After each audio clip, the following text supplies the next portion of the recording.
Hey guys, welcome back to another episode of an Aussie farming in the Philippines with Bob the Builder. Hey Bob. Morning. So Bob the Builder's with us today, guys, spending the weekend with us while his wife's away doing family things. Right, so it's 8:30. Radio. Always go up the back, always have a radio with us so we can call check in case something happens along the way. So Big Red's, it's 8:30, just had breakfast. So I finished with Big Red. I started Big Red this morning at 6:30 up the back paddock. And Bob and I are working up there this morning, up the back paddock area. So let's go up the back and I'll show you what we've been doing, or what I've done this morning and what we're going to be doing now. Right, so first job, we're going to put the marker back up over here that the goats are knocked down. So we've got some bamboo leaning up against the side here. So we use the circular saw, guys, battery operated circular saw, cuts through it in seconds, and that way you get a nice clean cut. And of course, you always, the part that we want is the bamboo that's got the solid bits on it. So as you can see, when we cut through it, you always use the solid bits, keep them bits. The saw cut through it very easy. Right, let's go over here. Right, so we're outside in the estate area. So these are your markers here, these ones here. But because I mowed this down here, no, these lines aren't sold across here because they're too expensive. These blocks are 10 metres by 10 metres and they're 200,000 a block. 200,000. We've got one block there. And the other block's supposed to be in the same 10 by 10. But the road was supposed to go right through here to our property at the back, which was good for us. But then the developer said, fuck that. That piece of road, let's put it into the block and we get more money out of it. So that ended up going at, instead of 100 square metres, that's 158 square metres. So of course that is over 300,000 for that block. So you're looking at $500,000 for these two blocks here. But these ones here haven't been sold. So with that saying that, there was a cement one down here like so. So what I've done, because I keep mowing this, it keeps smashing down the cement marker. So the marker is down there, is actually down there about yay. But I put one of these there just so I know where it is. And this was the old one. This is the old one we had. But she's tethered now. Absolutely tethered. So the road, like I said, was supposed to go to our property here. So they call it the right of way. You should have right of way. But the developers who've done this said, fuck them, let's just bloody sell it instead. And the road's supposed to go up here, all the way up to those trees you see in the distance up here. So it's supposed to go. But I used to mow all that and walk around with the goats all the way around here, all the roads. Every 20 metres there's a road, every 20 metres, so forth. I used to walk all that every afternoon with the goats from 2 o'clock until 4:30, hot as hell. But now, because we've got the young'uns, we just walk up to the end here and walk back this way. And it's easy. I don't mow it. I've just saved heaps of time, heaps of fuel, heaps of wear and tear on the mower. Now I did say to the estate people, you know, if you want, we can look after these roads for you and sign up a contract, and we can do that, you know, pay the moolah, get a contract signed, and we'll do this on a regular basis. And they just smiled and gave us back a fucking mojo fummy. So I said, get fucked. So I stopped mowing it all. But you used to be able to go every road through here, every road, 20 metres, 20 metres, 20 metres, and road perimeter all the way along there, and there's one goes all the way along here. But when they didn't come to the party, I just said, get fucked. So there's another one here, 10 metres up to here. There's another one in here somewhere as well. But I don't peg this one because the cement one is there, and I don't go in there because that's where the backhoes put too much shit. Right, so Bob's done that, he's gone up. These are good poles for the goats to scratch their horns on. Very nice. Like I said, this is the other road here. Is this one. Now, because I walk the goats on that, I don't like the snakes, and I mow this with the ride-on tractor mower. This is their play area here. Then this one goes all the way up to the tree line, then turns left and goes to that building. So I mow this one so I can walk without snakes. But there's no way into here yet. There's a creek over there. Our creek, as you know, goes down here. There's another creek that comes along that tree line and joins into our creek. And they haven't built the causeway across it yet. But they will soon. They keep telling us we will do it soon. So until then, we're the only ones who's done anything with the land, because it's joining our land here, if you know what I mean. But like I said, the price has gone up through the roof. Fucking ridiculous, honestly. Right, so we've got a bit of fallen bamboo here. Wilfredo started to work on it, taking some of it away, but he stopped for some reason. I don't know. So this is the bridge that Bob and I built. Hey Bob. Yep. We've done it with wood, 4x4s across there, 4x4s wood. But they started, a couple of those rotted out. They weren't as solid as what we wanted. So what I ended up doing was put a bit of 3x2 along the side of the 4x4s. Put it all full of cement, full of steel, and cemented the bastard up. So that is the bridge that Bob and I built, with Wilfredo, of course. And I think it was Cliffy. I think it was Cliffy too, wasn't it? Bob can't hear, he's got a hearing problem. What? That was with Cliffy too, wasn't it? Yeah. Yeah, so Cliffy came over, Cliffy was over from Western Australia. So this one here, this is drying out. Try and cut this with your machete, right? This is bloody hard shit. When it's green, you can cut through this easy. So until then, we're just going to use the saw and going to cut this one off. All right, so this is what I've been doing this morning from 6:30. So I took Chicky and her coffee and 6:30, and I said, I'll be up the back, baby. And this is what I got all mowed up through here. So I got the triangle done through here, the drainway through here. Used to go across the cul-de-sacs, 2 over there. And down here. Now that area there I'll be doing during the week. Now Chick's planted a lot of farm stuff that she got from Tony and Angie's place all along the creek area. So I can't fuck around with that. But the fence, I'm going to come out from the fence all the way down and just poison all that fence, those vines, because they just stuff your fences up bad. But look, all this got done, guys. Beautiful mowing, and it took 1 hour and 10 minutes this morning. These fronds here, what I do is, we had them all picked up, but these ones come down last night. So when I mow, I actually pull up next to them on the ride on, reach down, grab it, and come over here and just dump it. Boom, save walking. And they got dragged from there to here, with me just hanging on to them, steering the mower. So these will all go over here out the way. So what we need to do now is that we had a sign down. We've got signs all along the paddock. Okay, as you see, some are falling down. We've got to straighten them up. We've got to do some wire straining, tightening, and there's a sign down here that's not there. So we've got to see why and get those fronds thrown over. Right, so I found the sign. So this here, okay, private property, no trespassing, all the way around, and it keeps people out. And this here, people come through the creeks, right, and they have electrocution for the fish with these rods, and they just come through and go all the way up through here. And they say, oh, I didn't know there was a sign there, sorry sir.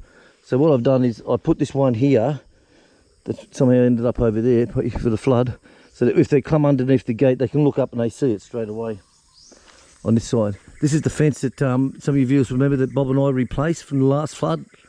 The last flood it all went gone.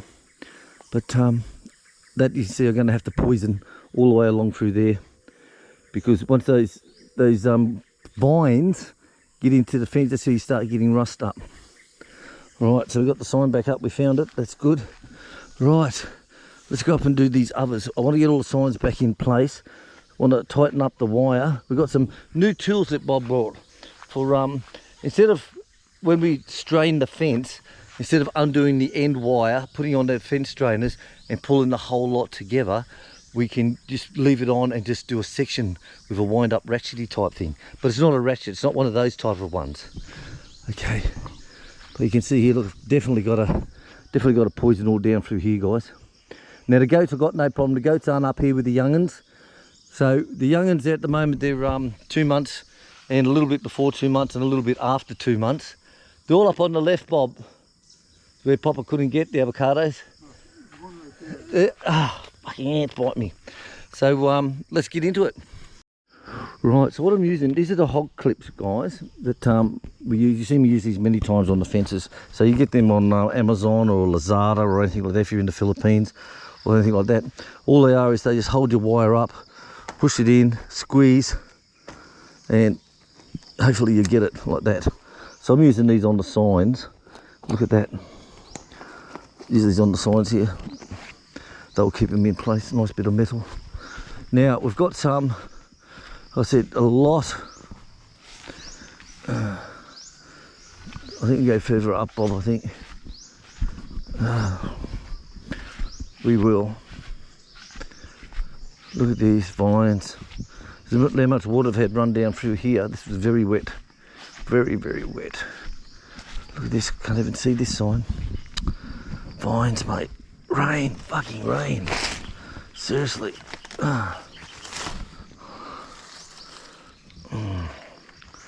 But the poison will fix it.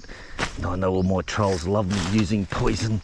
I said, William, you know that's dangerous shit, man. It's like, yeah, well, my spine's totally fucked anyway from the RAF days of firefighting. So it's totally fucked out. So a little bit more is not going to hurt. A little bit more is not going to hurt us. Oh, fucking ants. Ow, ow, ow. Right, I want to see what we can do over here, guys. Ow, bastards, ow. Right, probably one above your head, Bob. That was second one in the middle. Right, so we're just walking here now, and one of these greenies just fell down. Now have a look. These are the big rats. These are big bastards, the big ones you see at the Bohovel type rats. They go inside there, they get all the juices out to drink, and they also chew all the coconut meat inside. Now there's an area up over here. There was about a dozen of them on the ground. And what Papa normally does when it's not raining, he'll put rat poison here in these steps.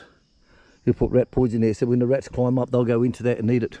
Some people put tin around them.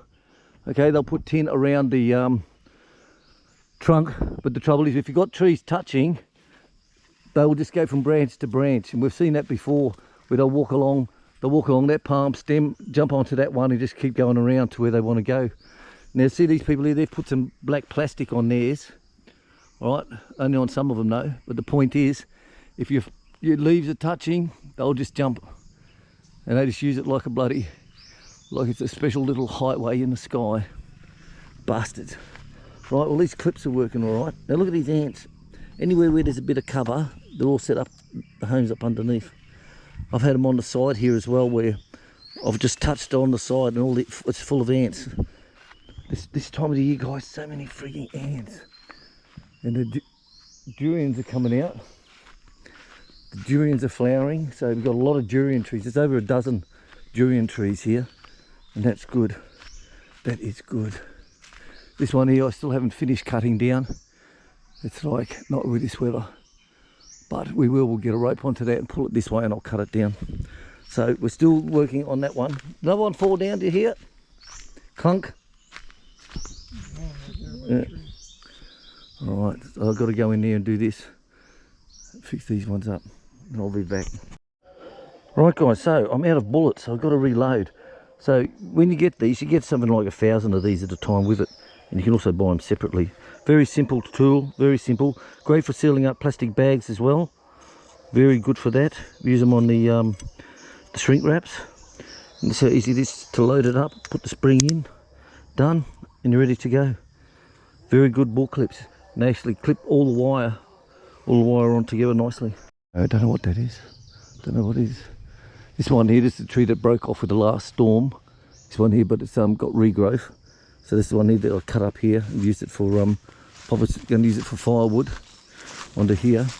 But definitely, like I said, definitely will poison this down, guys.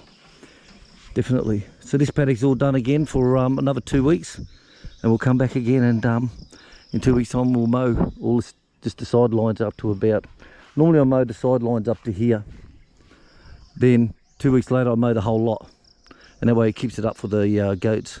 But now because the goats aren't coming with the young'uns, because I don't want them down in the creek, then I can poison this and know that there's not going to be any problems. Right, oh look, there's durians on that tree. Let's go and have a look. Well, this one's just come into fruiting now. I don't have soon, guys, but you can see on the end here, there's durians up there. This one normally gives off a massive heap there. And before we put the fences up, and people used to walk in here, all those bloody foreigners used to come through here stealing all the durians. Papa put barbed wire all around this one here, and what I ended up doing was I just cut all the lower branches off, and we didn't have a problem. Same as all the durians that line up down in through here, they're all under fruiting at the moment. And these ones here, the ones that caught, the ones, what do you call it, fucking think, William, when we had all the bamboo along here, it stopped the sun getting into these ones here, but they're actually fruiting now. They don't look sexy, they look like shit, but they're actually fruiting now on the top. And Bob, I'll go and take this trail cam off of here. Now this is when it's in season and we got lots of durians, this is where I put the trail cam here. I'll get the you know, the wire cutters, please Bob. So this is where I put the this from last season. As you can see, all the fronds are still here. So this shines down in through here and you get to see them coming in through there. We've had holes cut in the fence over here. We've had, when I've had it up in the camera, up in the trees up here, caught them coming through here. But they will take anything, guys. Now my advice to anyone, and I've said it many times on my videos, these bloody foreigners, mate, they'll fucking come here and steal everything. If you have a land, fence the bastard, all right? Put hog wire down, put barbed wire on top of the hog wire, then a couple of rows of barbed wire on top, and it just drops everything right down. It really does. You know, I've seen some people who just put like a chain link fence. Well, that doesn't do fuck all, you know. But I wouldn't put a chain link fence all the way around these. Like, it's just far too much cost. But the hog wire through, followed by the barbed wire on top of the hog wire, and then layers on top of that, we found that really worked very, very good. Very, very good. But like I say, you still have to put your trail cams up, and that's where we're lucky. We put the trail cams up here and we can see what's happening when we're not here. And the worst problem we had, when this was all bamboo like this all the way across here, we couldn't see anything. Yeah, we'll take that back. Thank you, Bob. This was all bamboo all across here. Nothing grew under the ground and we couldn't see what was happening up here. So people could come in here and we wouldn't even see them. Wouldn't see them at all. Not to worry, but we do now. Bloody A, we do now. Yes, guys, this paddock is up for sale as well. The road access, as you know, is in this corner over here. Myself, I'll be putting the house up in this area here. This is cool as anything in here. I'll be putting the house up in this area here, definitely. And there's heaps of producing coconuts. We got 1,500 on the two harvests back before. 1,500 coconuts on that. Also, we've got a dozen durian trees. We've got the Ramadan trees, the Longustan trees, and it's fully productive. It's fully productive. But myself, if I was a younger man, and didn't have the Aussie farm over there, I'll be put the pipes down in through here, build a causeway across there, and I'll have the road coming up through here and come into my house here. That's how I'd have it. But it is up for sale, and if anyone wants to contact Chick on Facebook, she'll give you all the information on Facebook. So go to Facebook, become a member, and have a chat with Chick. All right, guys, we're out of here. This is all we can do today, and we'll see you later. Look at that. It's non-stopping, Bob, I tell you. Non-stop work, work, work. Absolutely non-stop. Look at that. Well, thank you for your help today, Bob. Didn't do much. Bob's a great guy to have on the farm, guys, I tell you. And don't forget, next weekend we got special visitors coming to the farm. They'll be flying into Davao on, I think it's Friday morning. Into Davao on Friday morning. Then they're flying out to Cebu from Davao on Sunday. I think it's about a 5 o'clock flight or something like that. So next weekend, from Friday onwards, we've got some visitors coming to the farm, guys, to stay. And I think you'll be interested to see who it is. So see you on that one on Friday morning. Right, let's get the hell out of here. Right, guys, so just adding. So we just cut down a nice long pole here. Now, because they're green, they're very flexible. Well, this bamboo one. So this will be used for our picking with our new claw, which I'll show you later on. So what the idea is to cut them down, stand them up against a tree as straight as you can, and just leave them there for a month. Then they'll dry nice and hard, and they'll be straight. There's no flexibility to them. So the idea is to cut them down, hang them up, stand them up straight as you can, get them to dry, and then you've got a perfect pole to put your claws on the end to pick your fruit. So it will work. Right.